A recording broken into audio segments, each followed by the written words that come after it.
भद्रं कर्णैभिः शृणुयाम देवाः भद्रं पश्येमाक्षभिर्यजत्राः स्थिरैरङ्गैस्तुष्टुवागं सस्तनूभिः व्यशेम देवहितं यदायुः स्वस्ति न इन्द्रो वृद्धश्रवाः स्वस्ति न पूषा विश्ववेदाः स्वस्ति नस्तार्क्ष्यो अरिष्टनेमिः स्वस्ति no बृहस्पतिर्दधातु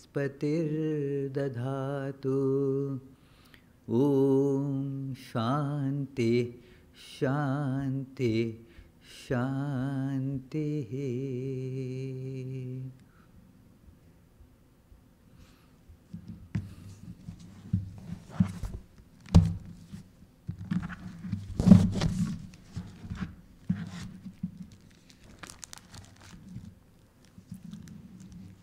Let us now pray together. We offer our salutations to the all-loving being who endows all beings with consciousness. We meditate on the Lord, who is the origin of the universe. Lord, Thou abidest in all. Thou art all. Thou assumest all forms. Thou art the origin and goal of all. Thou art the self of all. Thou art existence, knowledge and bliss. Salutations unto Thee. May the world be peaceful. May the wicked become gentle. May all creatures think of mutual welfare. May their minds be occupied with what is spiritual and abiding. May our hearts be immersed in selfless love for the Lord. Peace, peace, peace be unto all. The opening song by Peter. It's a nice song on Sri Ramakrishna. And is it put up?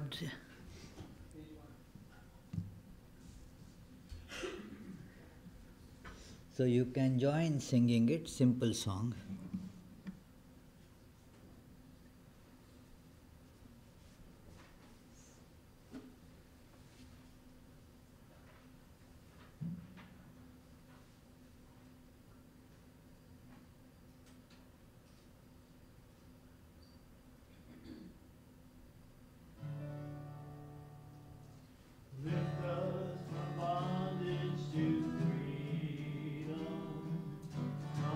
Us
Thank you, Peter. So all we need to do is keep the throne in our heart ready for him to come and sit on it.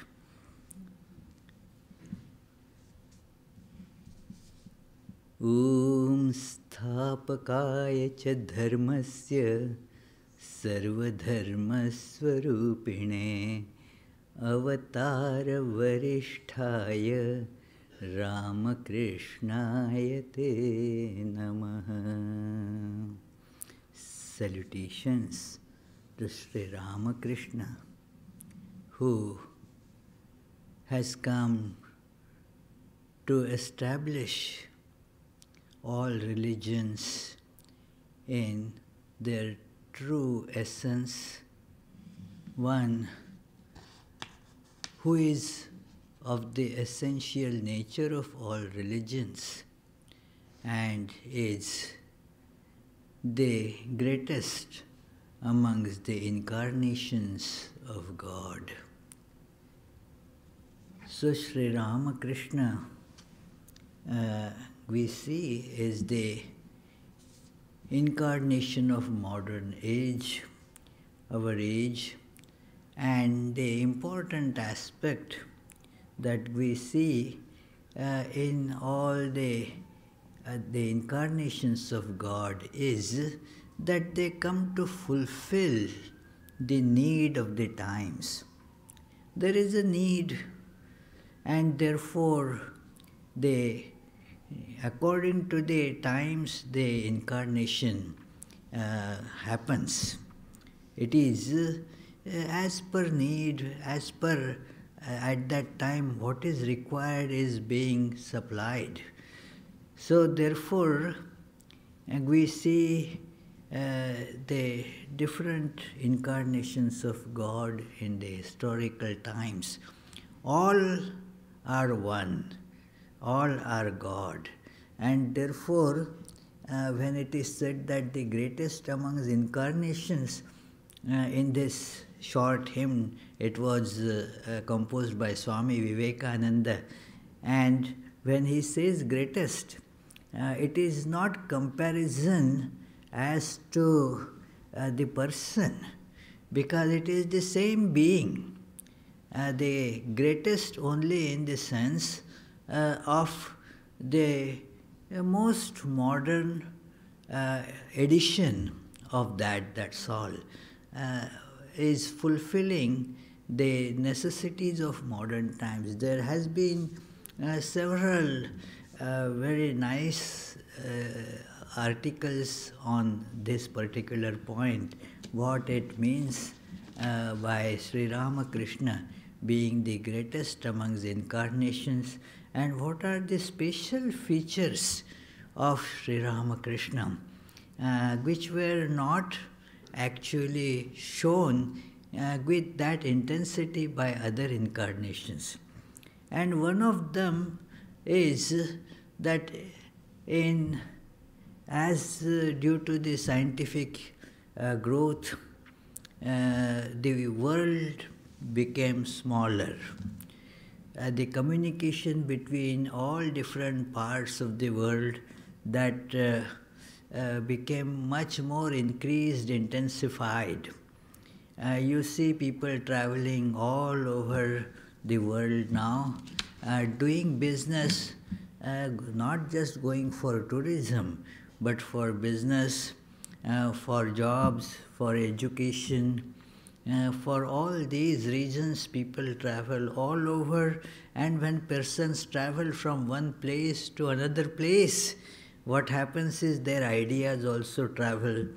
They carry their own thoughts, their own ideas, and when they meet with people in other place, there is an exchange that happens. And therefore, it is the need of this globalized society to have an ideal, a religious, a spiritual ideal that will be able to fulfill this need of a global man, a global incarnation.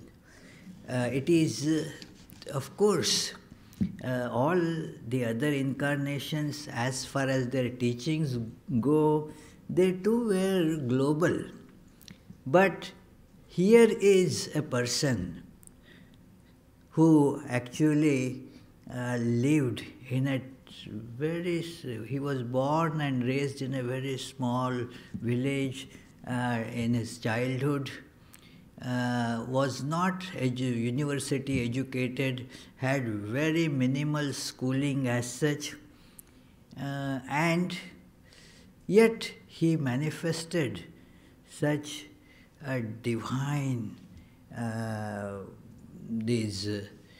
awareness in him, that and showed that how a person can attain to the highest in this life, irrespective of whether the person has money or no money, whether the person is educated or not educated, whether the person has many other abilities of head or heart or not. In any case, the person can still attain to the highest achievement in life by realizing God. Sri Ramakrishna brought this idea very powerfully in all the religions, which were becoming more like philanthropic organizations or political organizations, or just glued to external rituals, external meaningless practices. Sri Ramakrishna pinpointed that it is the realization of God that is the most important aspect of religion. If you want to be religious, then go to experience God. Have you experienced God? That is what Sri Ramakrishna's own that thought was as he started worshipping. He in the temple at Dakshineshwar, his idea was not limited to do the worship and get a little money that is given as the monthly salary to the priest. No, he wanted to realize the essence of the true nature of God. And so he prayed for that with great yearning. And he had that vision, he had that realization, and that realization was a comprehensive one. It happened through the worship of Mother Kali, but was not limited to that particular form as such. It was the vision. When we read that vision, about that vision of Sri Ramakrishna, we see that his own expression, that the waves of illumination started coming to me in all directions, flooding the whole surroundings. Everything was getting dissolved in that ocean of luminosity, and I also got dissolved in that and lost the limited consciousness, experiencing the immense bliss. So this is the important aspect that we see in all religions, that our goal as human beings to attain to the highest bliss in life. And how can we attain to that? That is, religion shows us the path, the goal and the path, that here is the source of what we are seeking and here is the way you can get it.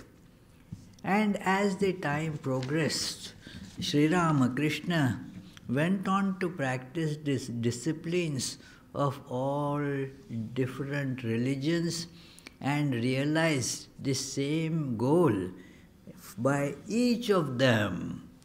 This was something that was never done in the religious history of mankind as far as we know.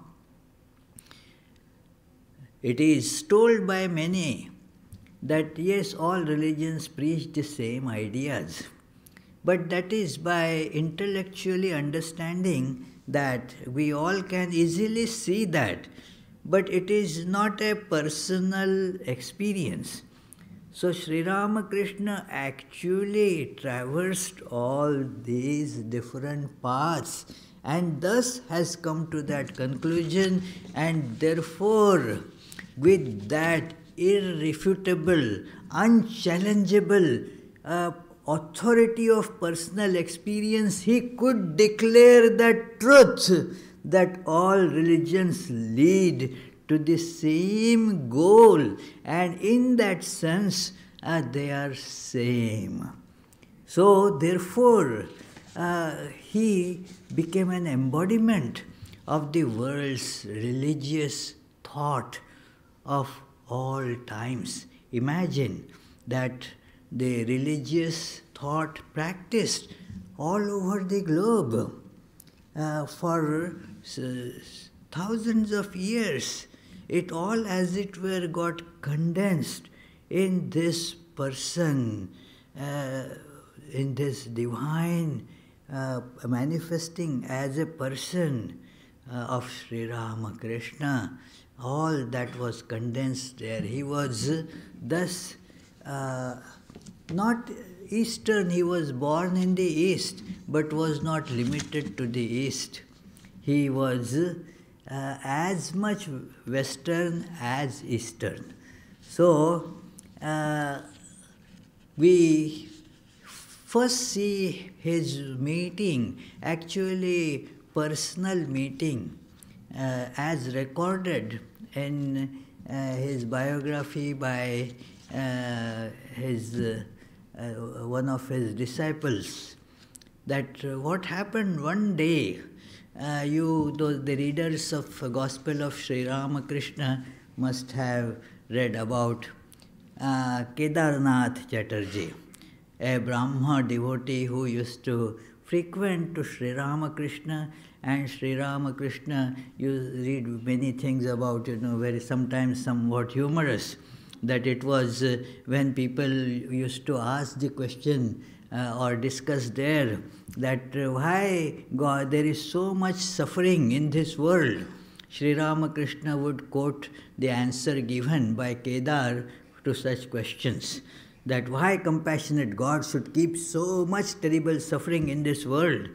So he said, when Kedar was discussing this, he said, well, the meeting that God had called, in which it was decided that although God, compassionate, there would be kept misery in this world.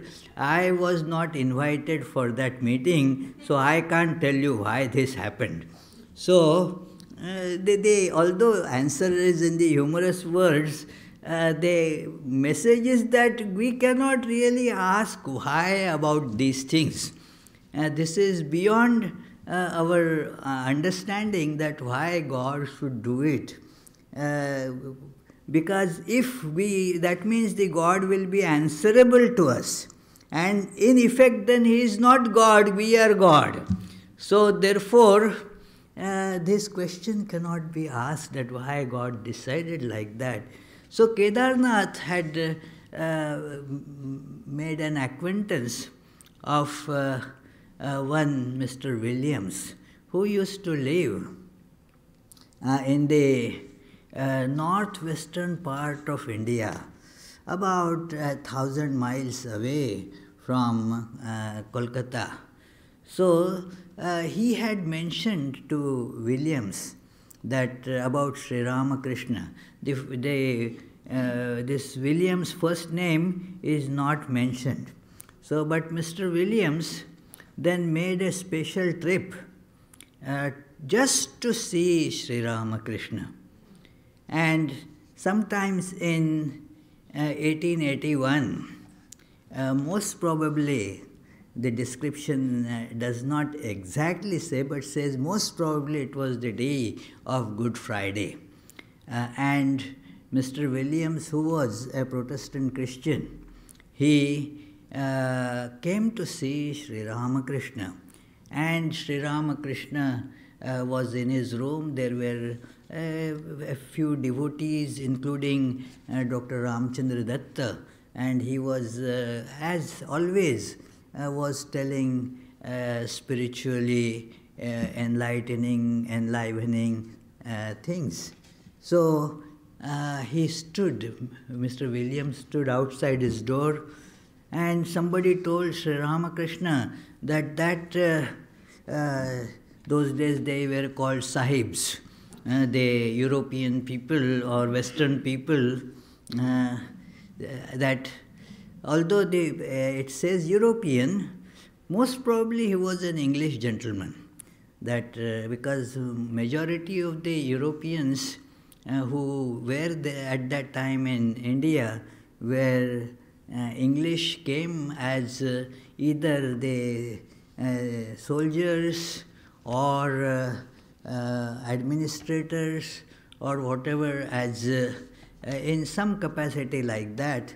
He must have come from England to India, and he came and stood there. Sri Ramakrishna, when I heard that he whom Kedar was mentioning, he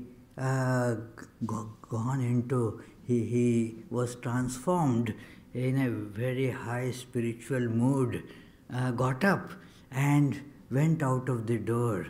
And as the description in Swami Prabhananda's book goes, that it says that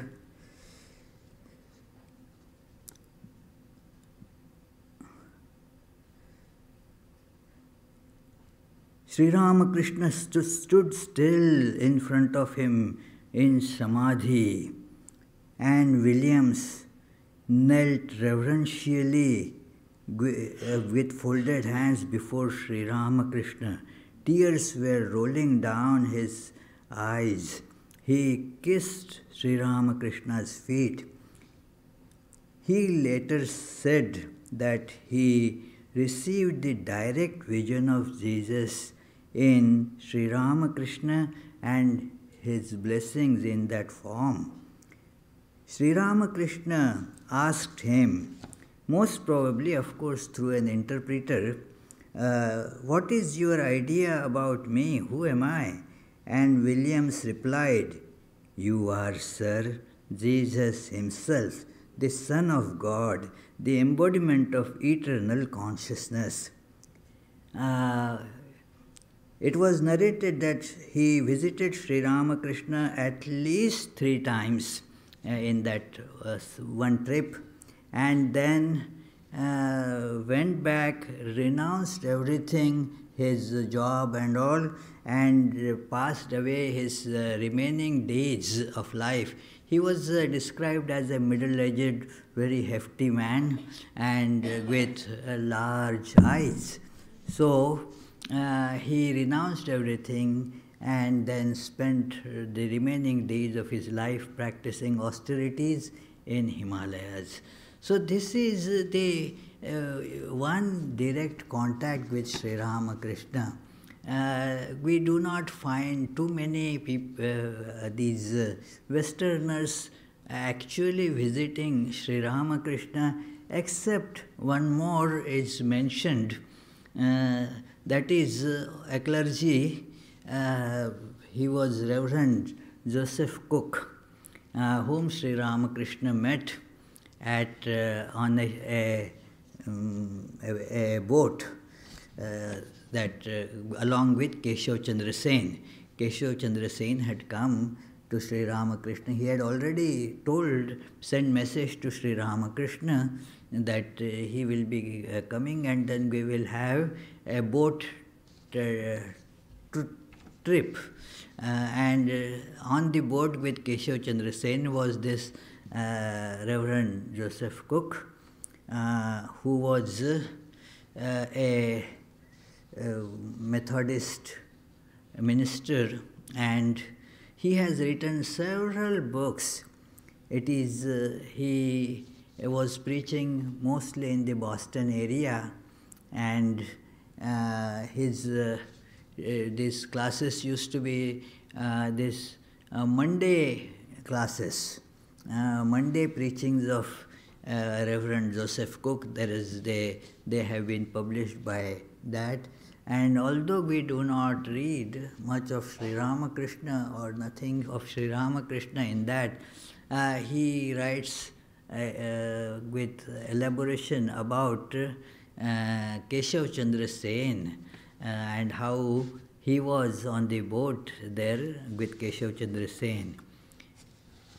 The most notable figure, the first most notable figure from the West to come in contact with Sri Ramakrishna in somewhat indirect way, that he didn't physically come in contact with Sri Ramakrishna, but was greatly influenced by him while he read an article about Sri Ramakrishna, and then he was so much taken in. He thought about that and himself wrote an article in the magazine 19th Century. He was Professor Max Muller, the world-renowned scholar, and the title of that was The Real Mahatman, the great soul, the real great soul. And Max Muller was highly impressed by this life. When Swami Vivekananda was touring England, Professor Max Muller met him, and they spoke for quite some time, and Max Muller wanted to get some more material on the life of Sri Ramakrishna so that he can write a book. At that time, Max Muller had almost completed the enormous work that was compiling, editing, translating the huge series of the sacred books of the East. It is a monumental work. And look at that person's capability, the intention, the hard work that he had put in without Google. It is, yeah. Nowadays, the scholars, they just go to Google, and whatever they find on Google, they just copy it, parrot it, that's all. And that is passed for some authentic information. In fact, some of the nice books, the author, one book that I don't want to put the name, but he has confessed clearly that that thanks to this, thanks to that, thanks to Google, that saved my so many visits looking for all those yellowed pages of the old manuscripts and old books here and there. It is just go to internet, go to Google, and then you get there. Max Muller did this work of collecting the manuscripts from India and some other eastern places, and got them, deciphered and studied, and got that kind of work, I would say, was never done again. So Swami Vivekananda was so impressed. He, after Max Muller passed away, he wrote an article that Max Muller is Sayana, the old sage Sayana, who had written commentary on Vedas. Max Muller is Sayana reborn to complete this work. He says that to his disciple Sharat Chandra Chakravarti, that is his fancy Not that there is a proof that Sayana came and told Swami Vivekananda that now I am born as a Max Muller, but looking at the work that he did, he thought that it is Sayana, the great sage who wrote commentary on Vedas. He is reborn as Max Muller to complete the half-finished work. Anyway, Max Muller came to see Swami Vivekananda off at the train station at London. At that age, and Swami Vivekananda was really, he felt overwhelmed by this old man coming all the way to see him off. And he said, well, why did you take all this trouble? So Max Muller replied, it is not often that one gets to see the most prominent disciple of Sri Ramakrishna, and so I took this opportunity to see you again. And that was their last meeting. But Swami Vivekananda arranged to send more materials to Professor Max Muller, and he wrote the book, which is available now. May not be in our bookstore, I am not sure. It may be, because sometimes it is available, sometimes it gets sold, and we may not have the copy always, but it is surely in our library. The Sri Ramakrishna, life, his life and sayings, that is the title of that short volume. So that is how we see Sri Ramakrishna coming first to the West like this. Before that, actually Sri Ramakrishna had mentioned to Holy Mother that there will be many white-skinned people coming to me. It is. And then when Swami Vivekananda decided to come to America to participate in the Parliament of Religions, one of the important reasons that he decided to come was that he had the vision of Sri Ramakrishna walking on the waves of the sea and going to West and beckoning Vivekananda to follow him.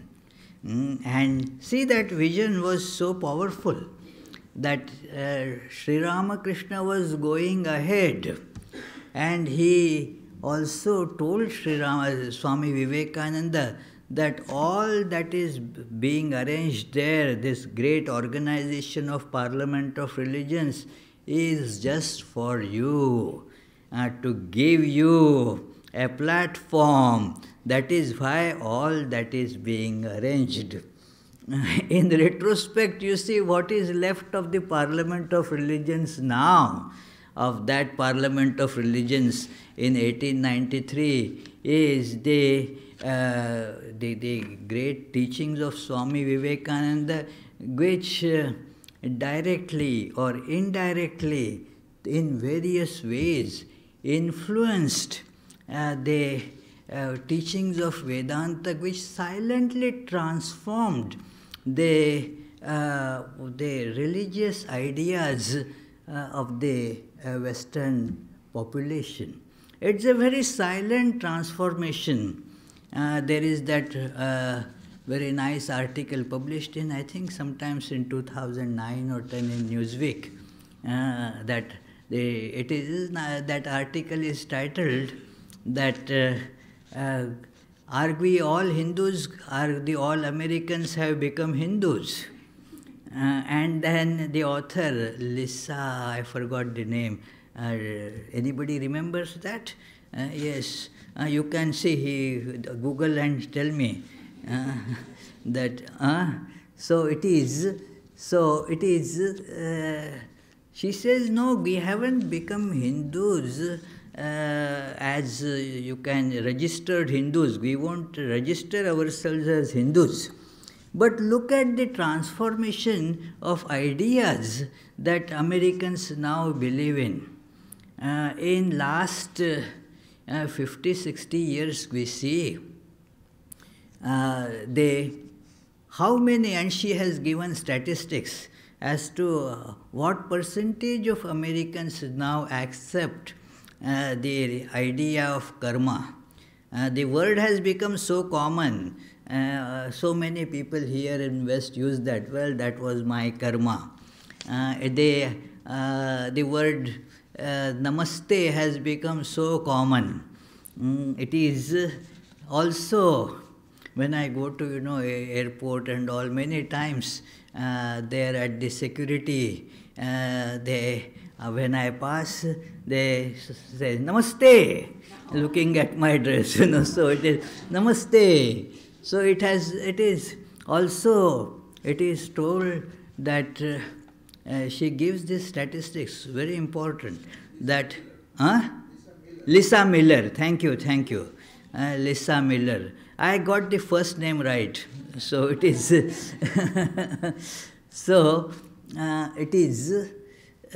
She said, now a large percentage of Americans accept that the truth that the paths can be many, but the goal is same. All religions, there is no exclusive claim of any religion that alone is true.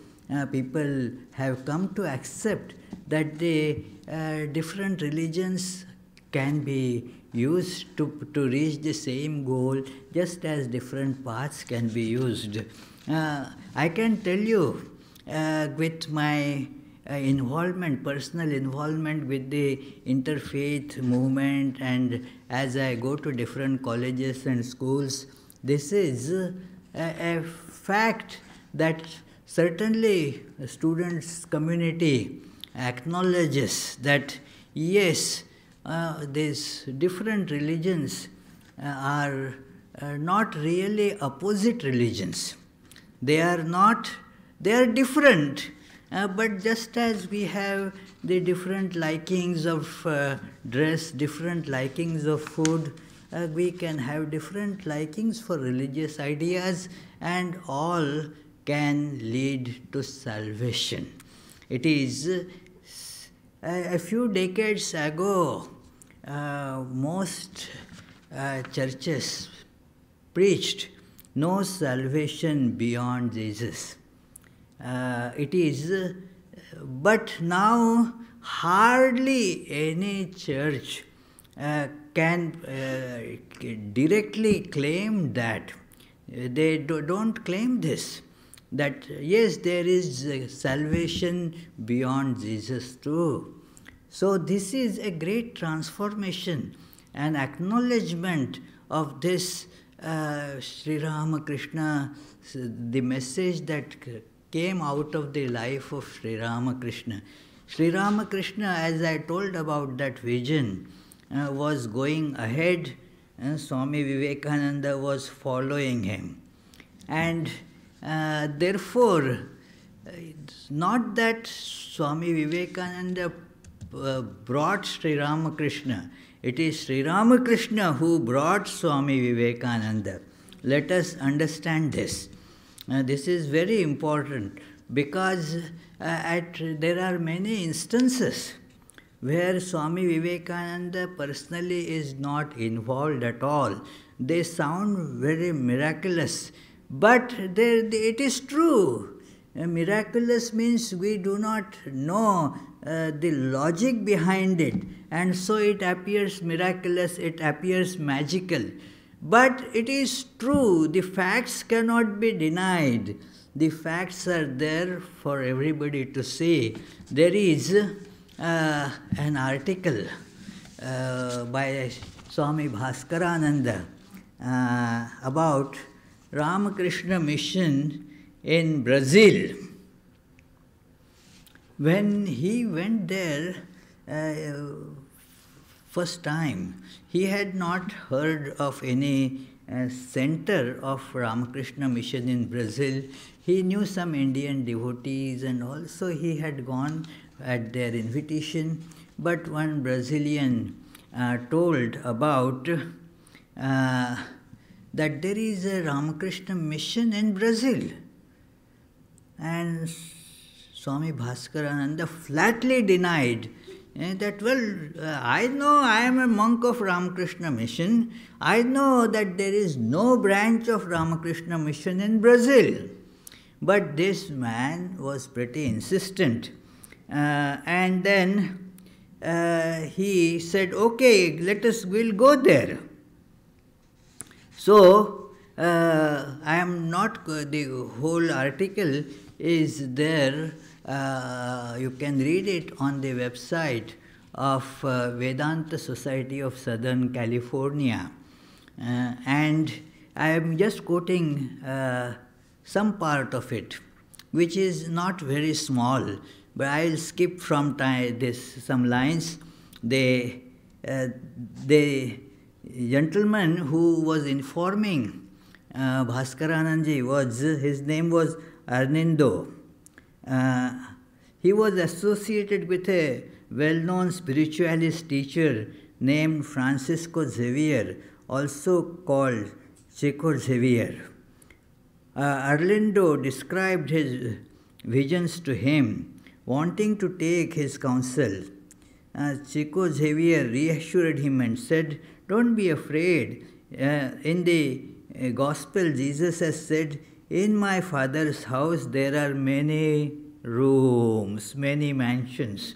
Arlindo understood that he must have entered another room of God's house. From then onwards, what happened was he was getting some visions that, why are you not doing my work? It is, you have to serve me. And whom to serve?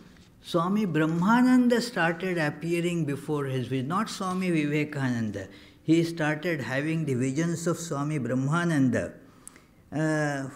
From then onwards, Brahmananda began to appear to Arlindo every now and then and gave him guidance. Swami Brahmananda instructed Arlindo about what religious books to read and also asked him to serve the poor children of the city. Even a copy of the Gospel of Sri Ramakrishna came to him. How came, we don't know. Unexpected gift from a friend.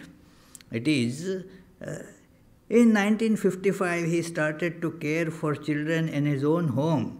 Some of them lived with him. Others went home at night to their families. Arlindo named his organization Mission Ramakrishna, Portuguese for Ramakrishna Mission. Eventually, the organization was officially registered in February 6, 1959. Arlindo became its president and held that position until he passed away on June 1993. So this is a very stunning account that there was no official branch of Ramakrishna mission there, but Arlindo, he and Swami Bhaskarananda went and saw that place. There was the emblem of Ramakrishna mission. You can see that emblem as you enter, sometimes, right here, yeah, correct, right here, exactly. Which is not as such officially, no organization other than Ramakrishna Mission can use it. But nobody knew at that time, and then he put this symbol right on there, and he called it Ramakrishna Mission. It is that is how you can say in Brazil, before the official branch of Ramakrishna mission started, this was still going on. So what I mean is that Sri Ramakrishna came there on his own. Not that anybody, hey, look, let us start. No, Sri Ramakrishna gave visions to him. And then Swami Brahmananda kept on coming in his dream. And somehow, you see, it is a wonderful story, and it is not just unique. There are many such stories. One of the most famous, again, that I will mention, and that is about the Austrian artist Frank Dvorak, whose portrait of Sri Ramakrishna is well known. It resembles so much with Sri Ramakrishna. It so happened that he had a vision of somebody he never knew who he was. This was just about early 1900s, and he didn't know what this person is, and somehow he got a copy of that Max Muller's book that I was mentioning earlier, that Sri Ramakrishna, his life and teachings. And right on the front there was the picture of Sri Ramakrishna, and he immediately recognized, oh, this is what I had seen. And then he contacted Swami Abhedananda, who was at that time in New York, as the head of the Vedanta Society of New York. So, and said he would like to make a portrait of Sri Ramakrishna, but can I get some different these photographs of Sri Ramakrishna so that I can see what would suit me best? And Swami Abhedananda wrote to Swami Saradananda, who was then the General Secretary of Ramakrishna Mission, that to send him some photos. And after all, you know, Sri Ramakrishna was just photographed 3 times only during as he was alive. Then there is the 4th photograph of his body. But these 3 photographs were sent to him. You know, these 3 photographs, one is, you know, the usual this meditation posture, which was worshipped by Sri Ramakrishna himself. Then there is a photograph where Sri Ramakrishna is wearing a nice coat and holding a pillar. That was a picture in the studio. And another one was at the Brahma Samaj, when Sri Ramakrishna was kind of in a blessing pose. That photograph was taken without the knowledge of Sri Ramakrishna. Now, what happened when these photographs came to Frank Dvorak? He was not satisfied with any of these because the reason may sound strange, but for you imagine, think of that an artist wants a different thing. He wanted a portrait, a picture of Sri Ramakrishna with open eyes. He wanted the photo of Sri Ramakrishna with eyes open, and none of them. So he said, what can be done? But he had a dream, and he saw Sri Ramakrishna very clearly with open eyes, and he just painted that vision. He painted that vision. So Sri Ramakrishna came to him kind of directly, you see. So just imagine that, and that portrait, if you see, is almost, you cannot distinguish it from the photographs. It is so clear, so exact. It is just a painted portrait that as he was seeing him in dream. It was not really dream. It is the word dream is used only to indicate that Sri Ramakrishna was not physically present right in front of him, but it was a vision. And so he was seeing and doing his portrait work. Later on, Frank Dvorak also did the such portrait of Holy Mother.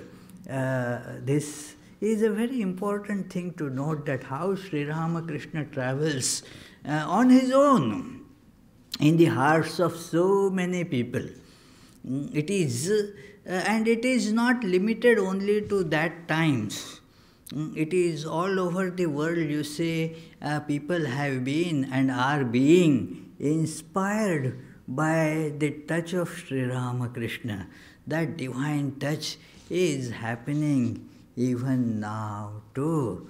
So let us think of that. And as the song said, well, that Peter sang that beautiful song, that let us have the throne for him ready in our heart, so that he will sit there and his luminous presence will bring light to us to make our path illumined before us, on which we can walk. So, thank you, friends. Let us meditate for a few seconds, and then if you have questions, you can ask.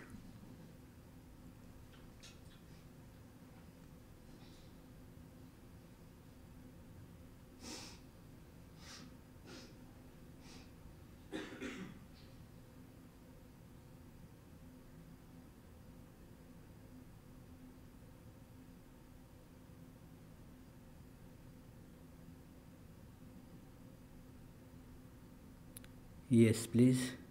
Yes, Abhijit. Can we have that picture projected where it's... Oh, that Frank Dvorak's. Yes, you can. Do you have it there? You can get it right Huh? away. Okay, Jitendra. Can you, Abhijit wants to have that picture projected. Can you fulfill his earnest desire? In the library. Huh? It's in the library. It is in the library, but nowadays it is all Google, you know. He can get it from Google and immediately project it here. Frank Dvorak, D-V-O-R-A-K. It's an Austrian name, Frank Dvorak. So, huh? Did you see the Oh yes, it is a, huh? the original painting? Not the original painting I have not seen. Yeah. Yeah, it is maybe in that, yeah, that Max Muller's book now has that.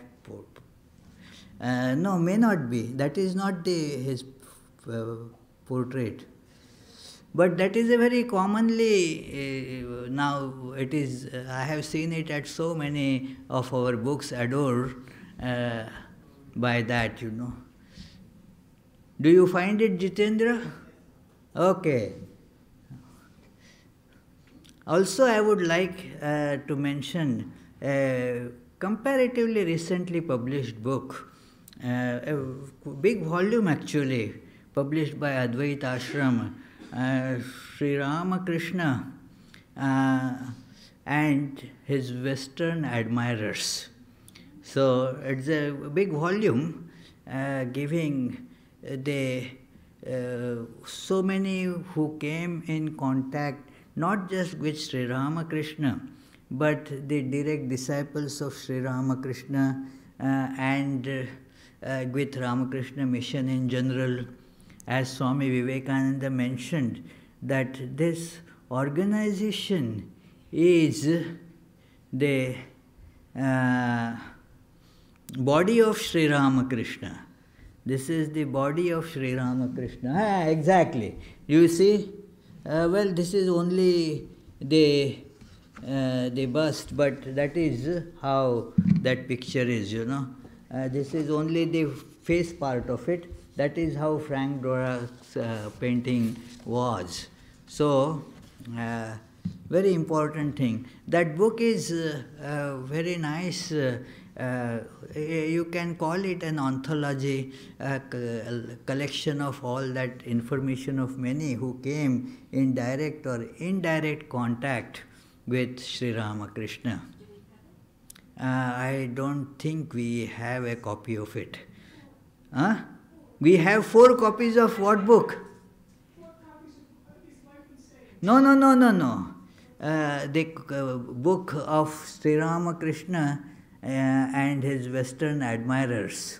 That's a big volume, you know. Okay, yes? How do you compare, say, the transformation that you mentioned happening in America in modern times due to Ramakrishna movement's influence or influence through other factors like influx of immigrants, say online social media, yoga, Buddhism, and so on from the Eastern tradition? Yeah, these things that you are referring to, they are comparatively of much later origin. And then they early impact when these immigrants were not much in number. They were the number was so small you can count in whole America. Their number on the fingers, you know. It was in Rhode Island when the Vedanta Society started, there was, except the Swami, not a single person was Indian. So, therefore, I discount that possibility that you are mentioning for that period. Later on, of course, it does happen that many from that other influences that contributed to that. But certainly in many decades initially, from very early or late 1800s till almost 1950, there were not many Indians coming here. And yet the name of Sri Ramakrishna was still quite well known in the religious parlors, in the students of religious studies, scholars of religious studies. It was well known. And moreover, what I am referring to was an undercurrent. The written works or people's physical contact with Sri Ramakrishna is certainly, is one thing. But what is more important, and Swami Vivekananda mentions that what we want is not name. Sri Ramakrishna had not come here for name. What we want is the spread of those ideas. And we see those ideas spreading in a very silent manner. So, after all, what is a person? It is not that man, but the ideas that man embodies. So these ideas, especially the idea of realizing God, that is behind, this transcendental movement, that we have to transcend this world. And long back I had given a lecture on, how, although philosophically those ideas were not acceptable in the mainstream philosophy at that time, so many took the artistic route to express those things, and therefore we have many works of art, novels, like I mentioned, these ideas like the Wizard of Oz and all, that how they bring these ideas of transcendence and transcending these names and forms, transcending the differentiations and realizing the truth. So that is what that movie ends with, that home, sweet home. So, no place like home, yeah. So it is in a very subtle manner, these things they have entered the veins of Western society, and it is still going on. So it is the method of Sri Ramakrishna is always doing more work, making less noise. So that is how these ideas they get spread. And certainly the Buddhist influence was immense. That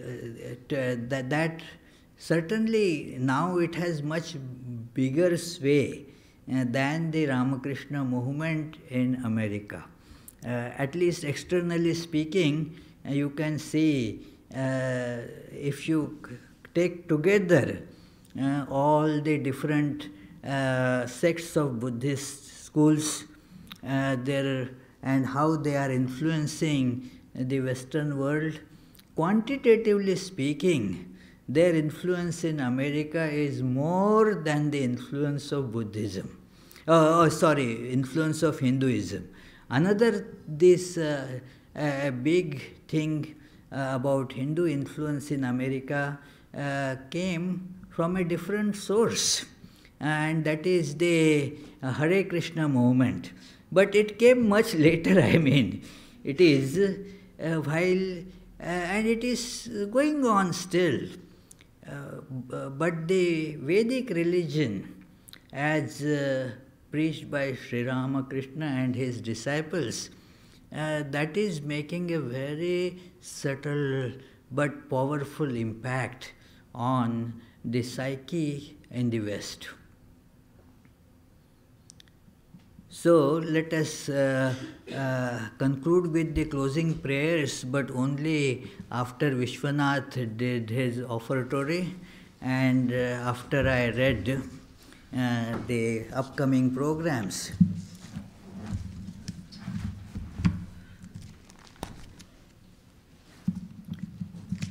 We have a great feast in terms of discourses on coming weekend. Pravrajika Gita Prana, a very powerful communicator. She will be coming on Friday, giving a lecture on Friday on everyday Vedanta, that how we can practice the Vedantic ideals in our day-to-day life. So she will be speaking in our regular Friday class time from 7:30 to say around 8:30. On Saturday, she will be also conducting the guided meditation from 11 to about 12 o'clock. And then on Sunday, she will give a discourse on Sri Ramakrishna right now, right here. So try to attend all these. It's a very nice opportunity coming our way. So the Tuesday class on Sri Ramakrishna and his divine play will go on as usual. So you can come for that. Every day, morning and evening meditations go on as usual. So now we will have the closing prayer, then evening arati, and then of course the nice, delicious soup supper. May the Divine, who is Father in heaven of the Christians, Holy One of the Jewish faith, Allah of the Muslims, Buddha of the Buddhists, Tao of the Taoists, Great Spirit of the Native Americans, Ahura Mazda of the Zoroastrians, and Brahman of the Hindus, lead us from the unreal to the real, from darkness to light, from death to immortality. May the all-loving being manifest himself unto us and grant us abiding understanding and all-consuming divine love. Peace, peace, peace be unto all.